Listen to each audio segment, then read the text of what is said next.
that takes us to your mantra, right? Which is turn your inner critic into your inner coach. Yeah. So that's actually. So tell me a bit more about that, because I'm really interested. So that comes from a company I formed with a friend of mine a few years ago, which is all about boosting self-esteem and self-confidence within children.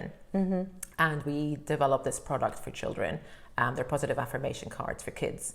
And studies show that our beliefs about ourselves, so what we think about ourselves, is all formed by the age of 7.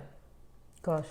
So what you think about yourself at age 7, which is obviously driven by your experiences from birth to 7, right, will form like the rest of your life. The decisions you will make, the university degree you might go for, the job you might go for, the friends you're with, the partners that you pick for yourself.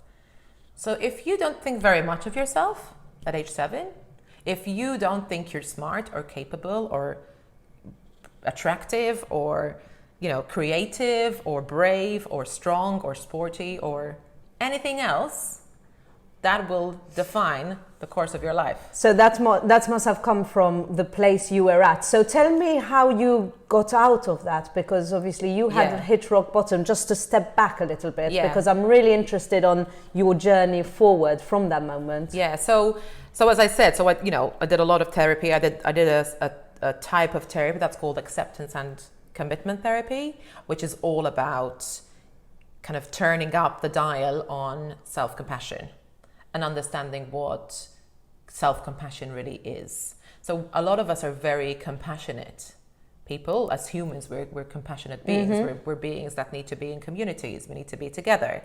And we thrive by being, in groups and living in groups and, like sharing things with one another. So a lot of us are very compassionate towards others, but we're not very compassionate towards ourselves.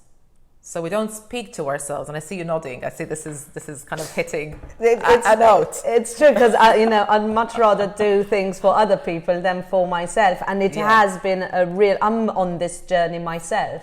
I mean, it wasn't rock bottom, but it was certainly a turning point in my life. And being alone now through a pandemic, it really makes you sit down and look at yourself. And maybe it's an age thing in a way, but you sit down and say, right, what is going to make me happy? And you probably just want to be a bit nicer to yourself, because you've been, rushing through and being so hard on yourself for so long, and you suddenly stop and say, right, this is the time if I don't do it now, when am I going to do it? Exactly. When I've retired, when I'm 70 or 80 years old, then it might be too late. So from that journey to, I know, but I'm so interested, because there will be lots of people that are at that bottom point in their lives. How do I get out of this? Yeah. So first of all, it's starting to listen to your own intuition.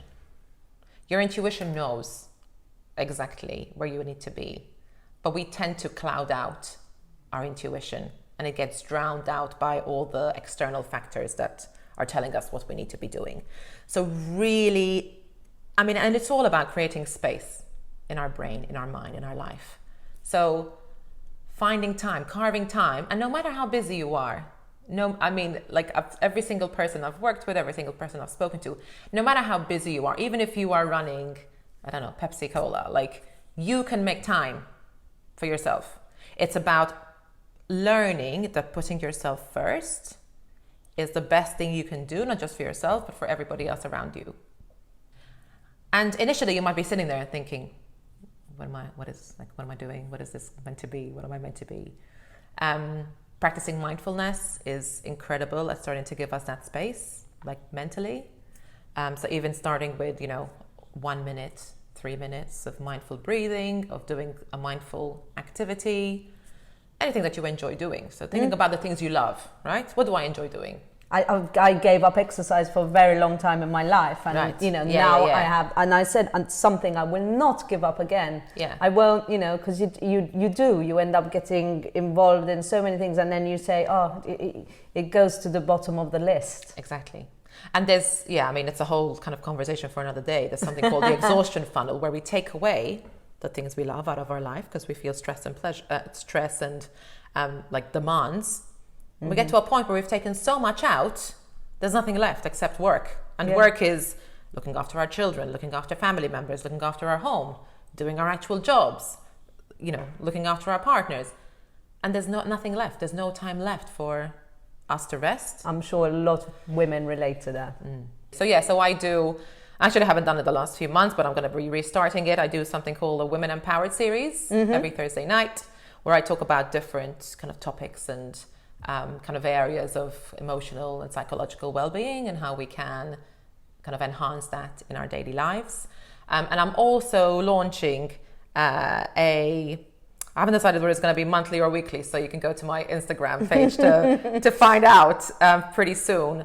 A kind of morning ritual activity that I do every day that I've done for very long.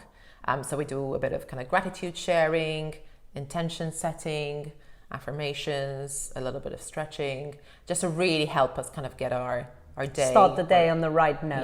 Yeah, and start the day the way you want it to go, right? So if we started on the right note, then you have a much better chance of doing and achieving the things that you want to throughout your day.